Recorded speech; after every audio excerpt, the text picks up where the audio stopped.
पूछना है। और ये कानून इन्होंने सरकार जो मोदी जी हर फोरम में ये पूछ रहे इसमें काला क्या है, क्योंकि वो काला है इसलिए वो देख नहीं पा रही है। इसमें जो पहला कानून है जो एमएसपी का और मंडी का बात उसमें जो बोल रही है और किसान कहीं पर भी अपना उपज बेच सकती है करके बोल रही है, वो कानून आते आते आते हमारी देश के राशन व्यवस्था को पूरा बर्बाद करने वाला है, पूरा ख़त्म करने वाला है। वो एक चीज़ है। और तीसरा जो कानून है जो आवश्यक वस्तु संशोधक कानून है, वो कानून क्यों लेके आया था, क्योंकि जो स्टोर कर रही थी सारा चीज़ें खरीद कर जो कर रही थी वो एक क्राइम है करके उस वक़्त के सरकार ने ये कानून लाया। और अभी ये सरकार ने क्या किया, उस गुनाह को कानूनी हक दे दिया है। आप कितना भी खरीदो और आप जमा करके रखो और कोई पूछने वाला नहीं है। तो सबको पता है अचानक प्याज का दाम क्यों बढ़ जाती है। 20 रुपये वाला प्याज को अचानक 100 रुपये क्यों हो जाती है, क्योंकि पैसा वाला जो बड़ा कॉर्पोरेट है वो खरीद कर जमा करती है अपने गोदामों में और मार्केट में छोड़ती नहीं है। ये कानून उस क्राइम को कानूनी दर्जा दे दिया। और क्या आगे क्या होगा, हर एक वस्तु चाहे वो दाल हो, तेल हो, हर चीज़ अनाज हो, हर चीज़ ये लोग गोदामों में रखेगी। और राशन का बर्बाद किया है, राशन भी नहीं है, दुकान के अंदर मार्केट के अंदर भी ये चीज़ें उपलब्ध नहीं करवाएगी। तब इसका दाम एकदम से 50 रुपये का चावल है तो 150-200 रुपये तक होगा। और हमारी सबका काम हमारी हाथ से जो एक तो है आपका डिमोनेटाइजेशन, दूसरा है अभी ये लॉकडाउन।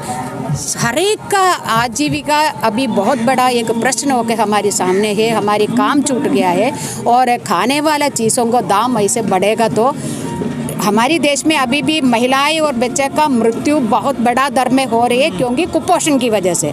और अभी हाल ही में सरकार का जो नेशनल फैमिली हेल्थ सर्वे 5 का रिपोर्ट आया, उसमें ये बोल रहे गुजरात के अंदर, गुजरात में सबसे ज़्यादा कुपोषण है। पिछले 4 साल में जो 60% कुपोषण था, अभी सरकार की आंकड़ा बोल रहे 80% कुपोषण बच्चों के अंदर हो गया है, बच्चों में हो गया है। तो ये बढ़ती ये महिला की जो गर्भवती महिला की मौत और नवजात शिशु का मौत की 2 मुख्य कारण है, कुपोषण और एनीमिया, जो जिनका इतना खून चाहिए शरीर में वो नहीं है। तो इस वजह से तो अभी सोचिए ये तीनों कानून जोर से लागू करना शुरू करेगा तो इस देश की महिला की और बच्चों का एक तरफ का एक जेनोसाइड होने का, एक साइलेंट जेनोसाइड होने का है, तमाम गरीब जनता को मारने का है। इसलिए हम इसको विरोध करती हूँ और सरकार को ये मांग करती हूँ, कितना भी दिन हो, 102 या 202 हो, इसको वापस लेना है। और हम पूरी देश, ये सिर्फ पंजाब हरियाणा और यूपी का बात नहीं है, पूरी देश की खाना खाने वाला हर व्यक्ति का मुद्दा है ये। इसलिए महिला भी इसमें शामिल है, नौजवान भी शामिल है, वर्कर भी, हर लोग इसमें शामिल है। तो इनको एक दिन ये सारे लोग मिलके नरेंद्र मोदी को और आरएसएस को दिखाएंगे इस कानून में काला क्या रखा है, ये दिखाएंगे। लेकिन मैडम हमने आपको देखा है वर्षों से, और कई वर्षों से आप विरोध कर रही हैं सरकार की गलत नीतियों। कई आंदोलनों में आप रहती हैं, ज़्यादातर आंदोलनों में आप रहती हैं। इस आंदोलन में उन आंदोलनों में क्या अंतर रहा? एक आंदोलन और हुआ था 1 साल पहले, वो वैसे ही समाप्त हो गया, उसका भी कोई नतीजा नहीं निकला। क्या ये आंदोलन भी उधर ही जा रहा है क्या? नहीं, ये हर आंदोलन में कुछ ना कुछ हासिल करके ही हमारी आंदोलन खत्म हो गए। पिछली आंदोलन जो आप बोल रहे हैं, जो सीएए के खिलाफ वाला आंदोलन बोल रहे हैं ना, वो मुद्दे को हमने पूरी देश के अंदर, दुनिया के अंदर उजागर किया, वो कानून क्या है करके। इस देश की एक धर्मनिरपेक्ष एक हमारी संविधान है, उस देश धर्मनिरपेक्ष देश है। उस देश को कोई भी एक धर्म के आधार वाला देश बनाना चाहती है। मैं कोई धर्म का हो, आप कोई धर्म का हो, आप कोई जाति का हो और दूसरा कोई जाति, सब मिलके इंडिया होती है, सब मिलके भारत है। उस भारत को कोई भी एक धर्म के आधार पर, वो भी हिंदुत्ववादी जो ब्राह्मणवादी जो धर्म के आधार पर, यानी जो दूसरे लोगों के साथ मिलजुल के रहने वाला नहीं है। ब्राह्मण भी सारी ब्राह्मण ऐसा नहीं है, वो भी मिलजुल के रहती है, मगर कुछ चंद हिस्सा ऐसा है जो आरएसएस की जो ताकत है, वो लोग चाहते हैं कि इधर जो क्या है ये सेकुलरिज्म को सपोर्ट करने वाला भी, वो जो भी कोई भी उच्च जाति का भी हो, उनको भी इधर जगह नहीं है। वही हम देख रहे हैं ना, जो सेकुलरिज्म को समर्थन करने वाले का ऊपर भी क्यों हमला हो रही है, क्योंकि वो नहीं चाहती है कोई भी धर्म का हो, उच्च जाति का भी होगा, मगर सेकुलरिज्म का जो धर्म निरपेक्षता को यदि सपोर्ट समर्थन कर रहे तो आपका इस देश में जगह नहीं है, यही बोल रही है आरएसएस। तो ये बहुत खतरनाक एक चीज़ है। ये सिर्फ मुसलमान की बात या ईसाई का बात या किसी और धर्म का बात नहीं है। इस देश को, इस देश जैसा एक डेमोक्रेटिक सेकुलर देश जैसा मानने वाला हर व्यक्ति का है, तो वो चीज़ हमने उजागर किया। इस आंदोलन को भी आप क्या सोच रहे, 250 लोगों को कुर्बान दिया है, सोच रहे कि हम ऐसे खाली हाथ वापस जाएगी? नहीं जाएगी। आप सेकुलर और लोकतंत्र की बात कर रहे हैं, अभी फ्रीडम हाउस की रिपोर्ट आती है, वो कह रहे हैं कि भारत में लोकतंत्र बचा नहीं, आंशिक लोकतंत्र है।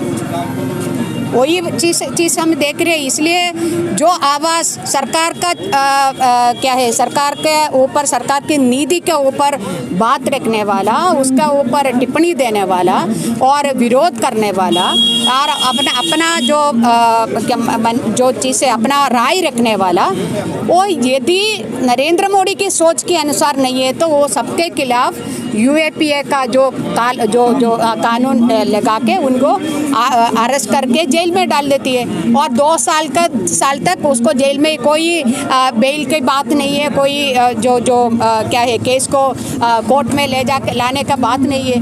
तो ये सब ये एक तरफ का ये क्या है, ये कहा कि डेमोक्रेसी है। तो इसलिए हर जगह में इसी तरीके का तानाशाही चल रही है, हिटलरवादी चीज़ें चल रही है। हिटलरवादी जो हिटलर कैसे देश उनकी अपनी राज्य चला रहे थे उसी प्रकार का चीज़ मानते हैं। मेरा अनुभव से यही अनुभव है, क्योंकि मेरे खिलाफ भी यूएपीए का केस है। अभी ये तीसरा वॉर बनाने का अभी मैंने सुना है कि आरएसएस वाले प्लान कर रहे हैं, क्योंकि जो अभी 2-3 दिन पहले हमने एक स्टेटमेंट निकाला था जो हमारी सुप्रीम कोर्ट के उच्चतम न्यायालय की जो चीफ जस्टिस बोल रही थी कि जो रेपिस्ट को पूछ रही थी आप क्या इस लड़की से, जो रेप किया हुआ लड़की से शादी करेगी? ये कानून है, ये जो महिला का एक इज्जत होती है वो इज्जत को हमारी देश का सुप्रीम कोर्ट के उच्चतम न्यायालय की चीफ जस्टिस समझती नहीं है, तो ये बहुत दुर्भाग्य है। हम इसको विरोध करेंगे। हमने विरोध किया, एक स्टेटमेंट निकाला, प्रदर्शन भी नहीं किया, सिर्फ एक स्टेटमेंट था। उसको लेके अभी एक और यूएपीए आ रही है, आने दो, हम लड़ेंगे उसके खिलाफ। लेकिन इस आंदोलन को जैसे सरकार कह रही है कि हम कानूनों में संशोधन करने के लिए तैयार हैं, लेकिन वापस नहीं करें। संशोधित तो इनका है ना, कोई जो बोल रहे उसमें कोई क्लैरिटी नहीं है। संशोधन की बात, यदि संशोधन करने का ये तैयार थे तो पार्लियामेंट में, संसद के अंदर जब इतनी ज़्यादा संख्या में सांसद लोग खड़ा होके बोल रहे थे इसमें ये संशोधन चाहिए वो चाहिए करके बोल रही थी, आपने क्या किया उनके साथ? आपने उनको हाउस से, जो संसद से बाहर भेज दिया है ना। तो आपका जो बोलना एक चीज़ है और जो आपका करना वो चीज़ है। तमिलनाडु में जाके बोल रहे, मेरा राज्य में आके बोल रहे अरे तमिल देश का सबसे प्रथम और सबसे ऊंची भाषा है। बंगाल में जाके बोल रहे कि बंगला एकदम क्या है इनकी राजनीति।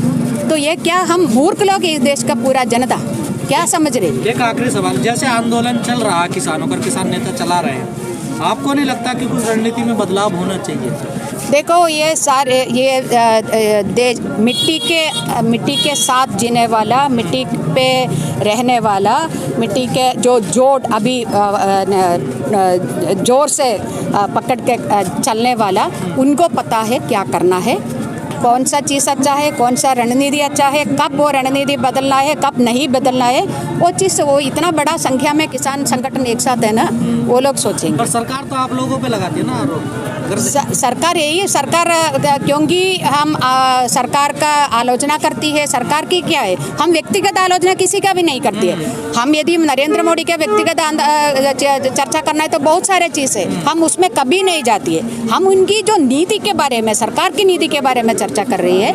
आप हमें डरती है, इस वजह से हमारी आवाज़ को चुप कराना चाहती है। नहीं तो आप डरती नहीं है तो संवाद करने के लिए तैयार हो जाए।